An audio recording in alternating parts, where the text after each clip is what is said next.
Thank you. Thank Ileana, you, thank Albert you. Smith. Oh my gosh. Oh my gosh, this is quite a trip. Bob, nice to see you. Bill, nice to see you. David, Ileana, thank you. I'm Mansour Hatif. Coastline. So now, for us, hurricane season is a very scary time. Let's hope they Make it short, Dave. dissipate somewhere in the high seas. That's for sure. It gives me great pleasure as Grand Master of the Grand Lodge of the District of Columbia to present Freemasonry's Medal of Freedom in recognition of your extraordinary contribution to freedom around the world. Your record in various committees and subcommittees in the United States House of Representatives speaks for itself. Your diligent work in defense of freedom of speech, freedom of religion, and freedom of assembly, and human rights in general has earned you our utmost respect and highest regard. Freedom is central to the teachings of Freemasonry. We believe that individual liberty is the most important safeguard against all forms of tyranny over the mind of men. As Freemasons, we feel it is our sacred duty and responsibility to promote and defend freedom wherever and whenever. After all, many of the founding fathers of our country were Freemasons.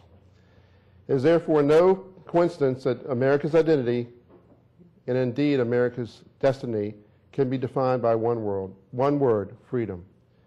On behalf of the Grand Lodge of Free and Accepted Masons of the District of Columbia, I thank you for your good work.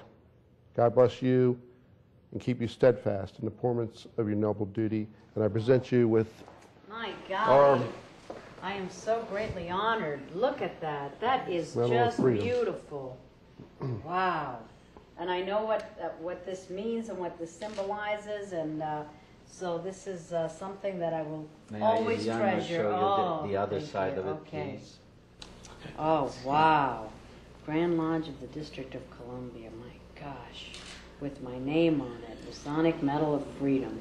And that is beautiful. Thank you. Illy, it is such a great honor. The statue, Freedom statue, was designed by a Freemason, Thomas Crawford.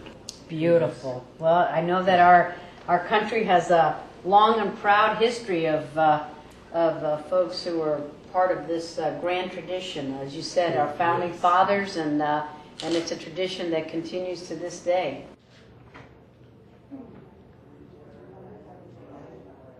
Thank you, Alex. Thank you.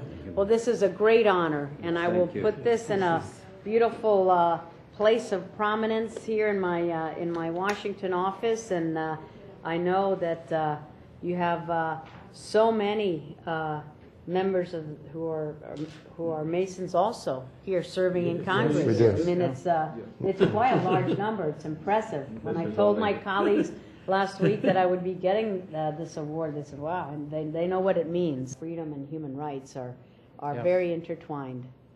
So thank you. Thank you. Wonderful. Let's go tape our message. Yeah. Thank you so much. Thank you. Thank you very much. This means a great deal. Thank you very much. So the next time. I would like to thank the members of the Grand Lodge of the Free and Accepted Masons of the District of Columbia for selecting me as the recipient of their annual Medal of Freedom. I'm delighted to be given this exceptional honor. Advancing freedom at home and abroad are issues of central importance for the Freemasons, and they are causes that resonate strongly with me as well. It is truly a privilege for an organization with such a proven track record in this field to single out my efforts for recognition. I regret that I am unable to attend your Universal Brotherhood Celebration Gala in person, but would again like to extend my sincerest gratitude to the distinguished Freemasons of Washington, D.C. for giving me this award. Freemasons today have the weighty task of carrying on the legacy of our founding fathers, many of whom were Masons themselves, including George Washington, James Madison, and Benjamin Franklin. Through their key tenets of brotherly love, relief, and truth, the Freemasons remained committed to furthering American ideals and working toward the betterment of society. Integral to such efforts is a passionate belief in freedom. As a Cuban exile, I am well aware of the horrors of living under a tyrannical dictator. Inherent in the ideology of such a nation is the arrogant belief that a dictator should be the ultimate decision-maker as to the needs of the people, rather than the people themselves. Oppressive, totalitarian regimes operating under the guises of false ideologies such as communism or Islamic fundamentalism have led to unfortunate amounts of suffering and hardship. This has not been confined to just citizens of such repressive societies. Rather, they have bred war and terror that has affected the lives of all of the world's citizens, including those in free societies. Those of us who live in free societies face a moral duty to promote freedom wherever tyranny presently exists. Such action is within our national security interests, as spreading freedom has the power to create a climate of enhanced global security. The overriding belief in the power of freedom to improve the lives of our nation's citizens played a large part in my desire to seek congressional office and dedicate my life to public service. In this role, I continue to work tirelessly to advance the cause of freedom, both at home and abroad.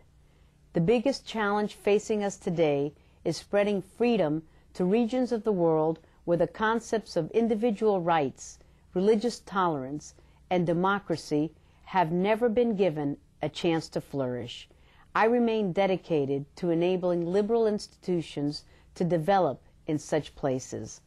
As chair of the International Relations Subcommittee on the Middle East and Central Asia, I have taken leadership roles in sponsoring legislation such as the Syrian Accountability Act, the Palestinian Anti-Terror Act, and the Iran Freedom Support Act, that all serve to promote peaceful and democratic principles in the Middle East. I am proud to appear before the Freemasons tonight, a fraternal order that shares the same deep-seated commitment to freedom. The Freemasons have been at the forefront of resistance to tyranny and have worked both within and outside states to promote civic virtues.